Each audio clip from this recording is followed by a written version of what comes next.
It ain't what you don't know that gets you into trouble. It's what you know for sure that just ain't so. A nurse told me that she'd sent a urine specimen on my patient because his urine was very dark.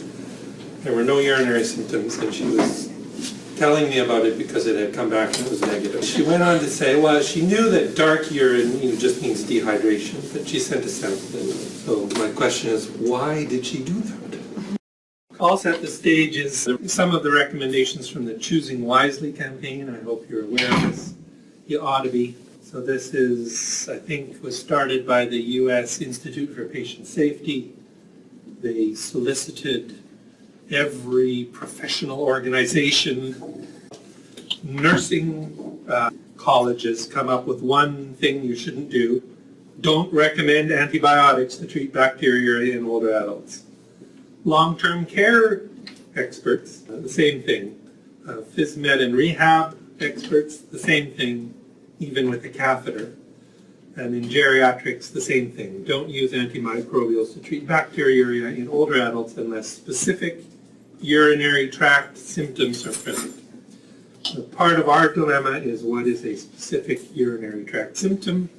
We'll get to that. Traditionally, a UTI is defined by colony counts. So that's part of the problem, is that our traditional definition was perhaps misattributed.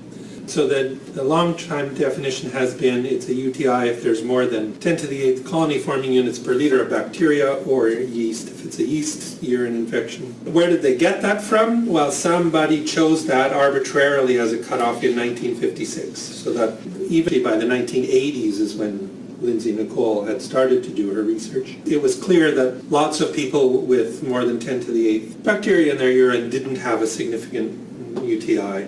So they began to differentiate between symptomatic and asymptomatic infections, by which they meant symptomatic or asymptomatic colonizations with that much bacteria.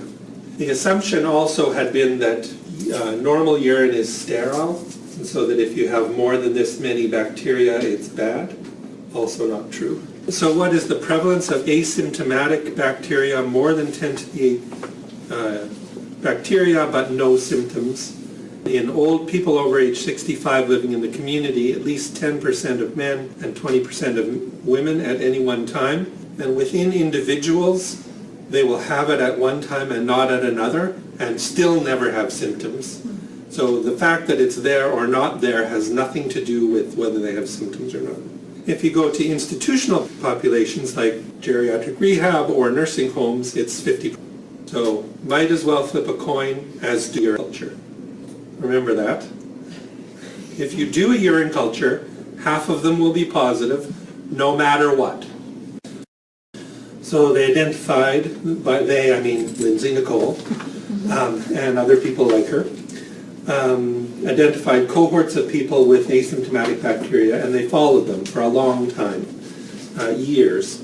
So, and they found no evidence of long-term negative outcomes, not renal failure, not cancer, not symptomatic urinary infections, not episodes of sepsis.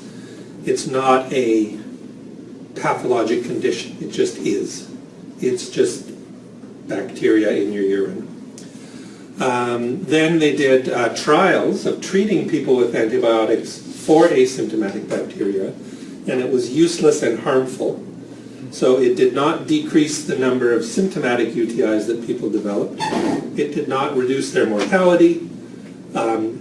60 to 80% had recurrence of their bacteria within 2 months after having antibiotics.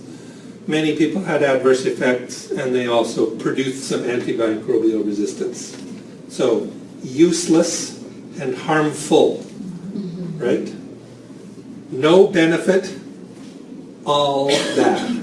But the only real exceptions are pregnant women in late pregnancy. If you treat asymptomatic bacteria, it reduces perinatal infections.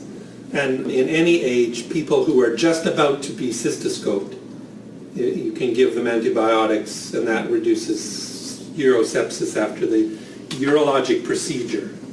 But not delirium in the elderly, not behavior, not functional decline, not anything else. Just late pregnancy or urologic surgery. But most of the UTIs that people diagnose and treat actually are not UTIs, they're asymptomatic bacteriuria episodes. So people have done large-scale audits, I'm talking like thousands and thousands of cases. So this one study I mentioned here is people in ER diagnosed as UTI over age 85. Only 17% of those had urinary symptoms that would qualify for it to be a symptomatic UTI. About 1 out of 6 courses of antibiotics were indicated. Necessary is the wrong word, indicated. So 5 out of 6 were useless and they carry a risk of harm. Remember I said the assumption is that urine should be sterile, and if there's a lot of bacteria in there that must be bad by implication. But it turns out normal urine in normal young people is sterile only of pathogens. It's actually full of bacteria, it's just the ones that are hard to culture. But all of our urine, I know you don't really want to contemplate this, is full of Aerococcus and Actinobaculum, of which we've never heard because they're not thought to be pathogens, they're just there. There's always bacteria, it's always there. It's the same thing for swabs of wounds. There's always bacteria there. The only issue is whether it's a different one than another time, but it's always got bacteria. So what is a symptomatic UTI then? So these symptoms definitely count. These ones. So dysuria. Does it burn when you pee? That's the main clear symptom of UTI. Other possible ones are suprapubic pain. The next 3, frequency, urgency, and incontinence. What else in geriatrics causes frequency and urgency and incontinence? Detrusor instability, perhaps? What's the prevalence of detrusor instability in our population? 50%. So those symptoms, just having them isn't a sign of a UTI. It has to be a marked or a clear, clinically evident change in that pattern. I used to have to go every 3 hours, and now I have to go every 30 minutes for the past 2 days. That would be increased frequency. Or last week I was continent and this week I'm incontinent. That would be new onset of incontinence. That would be a change, and that would be enough. And then gross hematuria, oh my God, the toilet's full of blood. That counts, and you can call that a UTI. And then for people who have pyelonephritis, they will either have costovertebral angle tenderness and or fever and sepsis. So cystitis is, a localized infection in your bladder, so it certainly can hurt and be distressing, and it can go on to cause bacteremia and sepsis. Pyelonephritis is a little more serious already and more likely to go on to bacteremia and sepsis. The most severe UTI is urosepsis, so a septic picture arising from the urinary tract. Certainly exists and is very serious and can kill you when you have it. But people with sepsis look sick, so they have fever, hypotension, tachycardia, high white count. And people who are septic certainly can be delirious. So that sets the stage for our stimulus for over-treating asymptomatic bacteria is every case of delirium a potential UTI? And the answer is no, but we'll have to get back to exactly which ones, because it's of course hard to tell. Most cases of delirium or functional decline are not UTIs. So how are we supposed to tell the difference? Oh, we can do a culture, but remember, 50-50, flip a coin. Oh, well, we can do a urinalysis, because if they have pus in their urine, that must be pathologic. Sorry, pyuria is exactly the same as bacteriuria. If it's absent, they don't have a UTI, but if it's present, you're no farther ahead. So most people with asymptomatic bacteria and all people with symptomatic UTIs have pyuria, but that means that many people with pyuria can easily have asymptomatic bacteriuria. Pyuria does not prove infection, neither does bacteriuria. So we like to have clinical suspicion and then a test to prove it that were right or wrong and then treat. And that's one of the reasons we do all these urine tests. But the problem is that the tests can't prove the diagnosis. They can only rule it out. So you can do the tests. If they're negative, then you've proven to yourself that your theory was wrong and that you can be reassured that they should definitely not have antibiotics. But you cannot reassure yourself by doing a urine test that they have a UTI. It doesn't add any information to you. So how can you diagnose a UTI? By assessing for clinical UTI symptoms. That's the only way. It's annoying. But that's the only way. We have to actually decide, before we decide to do a urine test, that they need antibiotics or not. And then you can do a urine test to say, oh, I was wrong, they don't need them. Oh, I can stop them. Or, I might still be right because there is bacteria and now I know what it is and what it's sensitive to, and it's sensitive to my antibiotic I chose empirically because that's the only thing you can do. That's the only role for doing urine tests. So it's on us. We have to decide by talking to them and poking them in their suprapubic area whether they have a UTI or not. It's the only way. How many nurses in the room? How many of you were trained categorically in nursing school that foul-smelling urine was a sign of Guaranteed. UTI? Yeah. See, that's another part of the problem. So infected urine certainly can stink.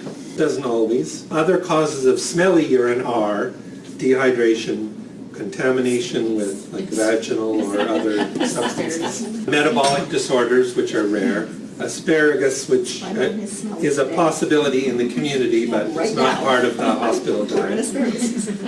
Nor are beets, by the way, for an equally good reason.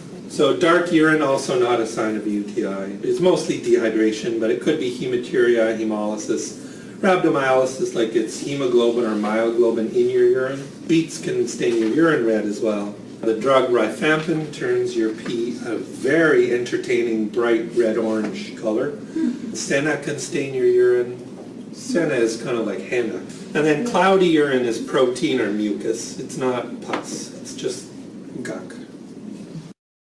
So what are the criteria for UTI in the elderly? Those 5 cardinal symptoms. Dysuria is the big one.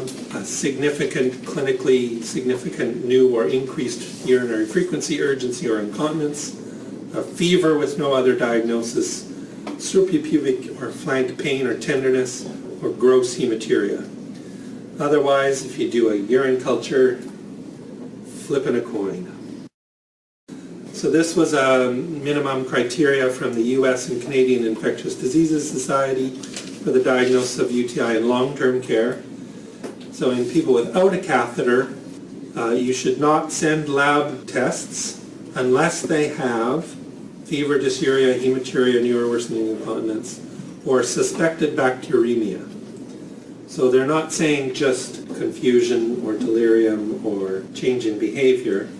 They're saying you're looking at them as a clinician and you think they're septic. So that's not the same as every person who has a slight change in their mental status. And they go on to say, this is them, not me saying this, note, that for non-catheterized residents of long-term care, delirium, unless you suspect that they're septic, is not a reason to send laboratory tests unless they're febrile and you can't find another cause. So there's not only those choosing wisely statements, there's a variety of provinces, there's concerted education campaigns targeting healthcare professionals. So this is a UTI program from long-term care in Ontario. There's a substantially similar but more complicated one from Alberta. Green for go, red for stop. Go if they have dysuria, the main one, or they have to have 2 or more of that. And it says, it does say delirium, but there's an asterisk. It's always the asterisk. The following behavioral changes on their own do not indicate a UTI. unless clinical symptoms develop, those other ones. Worsening functional status, worsening mental status, increased confusion, delirium or agitation.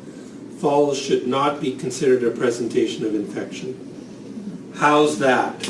Do not collect a urine specimen unless a resident has symptoms. Do not send one for cloudy urine, pyuria, fever if non-catheterized, smelly urine, change in urine color, positive dipstick, dehydration, change in mental status, change in behavior, function, falls, family test. My mother has frequent UTIs and they treat them with antibiotics. Well, how do you know she has an UTI? Because they do a urine test every time she's confused. And then a week later she's not confused again. Is she confused now? What was she confused last week? Anyway. So the bottom line of the main part of the talk is that simple cystitis is like otitis media. We often treat it with antibiotics, but we maybe don't even need to. Analgesics might do. Urinalysis and culture cannot rule in a UTI. They can only rule it out. So it's up to us to make clinical diagnoses. Does my patient have a urinary infection or not? Do I have to give them antibiotics? And then decide whether to do the culture and urinalysis to either disprove or not disprove your theory and to check for sensitivities. That's all it can do. And then asymptomatic bacteria is like a viral cold, an upper respiratory tract infection. We often treat it with antibiotics, but we shouldn't. It's bad. It's a bad idea. We shouldn't do it ever.